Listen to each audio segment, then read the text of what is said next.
Tout commence par un mail anonyme. Un informateur affirme qu'une clinique privée dissimulerait des pratiques douteuses. Dans ce message, un nom revient, Raoul Raidid, alias Tonton Raoul sur un obscur réseau social. L'équipe OSINT est mobilisée, l'objectif c'est démêler le vrai du faux. Ce qu'ils vont découvrir va bien au-delà de la simple fraude. Donc faites attention à ce que vous faites car on n'est pas dans le monde des bisounours.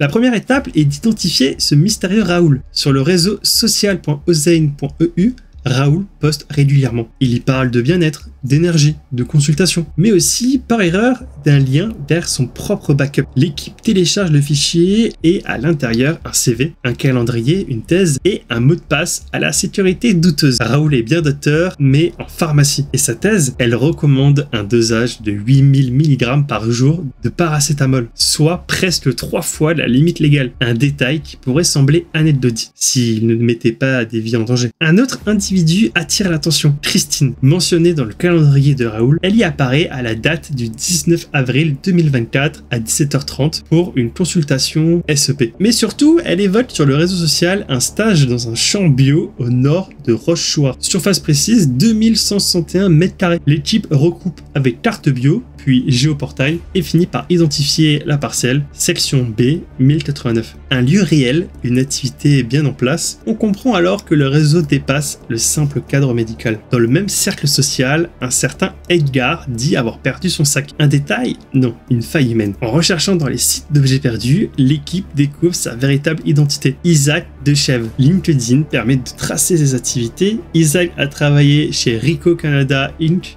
et prévoit un départ pour Montréal via le vol ACA 871. Quel rapport entre Isaac et Raoul? Un document du backup lève le voile. Les deux hommes ont étudié au lycée professionnel François d'Assise. Un passé commun, une possible alliance. Dans cet écosystème flou, un autre personnage émerge. Mathias, coach bien-être. Son site, Mathias Coach Bien-être, i-monsite.com, affiche un tarif clair. 95 € la séance. Le tout accompagné d'huile miracle, dont certaines auraient été identifiées sur le dark web comme produits de contrebande. Mais l'élément le plus grave est ailleurs. Sur le serveur ftp.osein.eu, l'équipe découvre un répertoire contenant des fichiers patients. Dernier transfert horodaté 2024-04-20 à 23h34. Des données confidentielles, des identités, des dossiers médicaux, tout affûté. Raoul, Isaac, Mathias, Christine? Tous sont liés par des relations professionnelles, amicales ou plus troubles. Un réseau se dessine. Une clinique pseudo-légitime, des produits douteux, des fuites de données médicales et une façade de bien-être pour dissimuler une organisation opaque. Grâce à cette enquête rigoureuse, l'équipe OSINT a exposé un faux médecin, retrouvé une fuite massive de données, dévoilé un réseau organisé de désinformation médicale et tout cela à partir de traces publiques. L'enquête est désormais entre les mains des autorités, mais ce cas nous rappelle à quel point la frontière entre apparence et réalité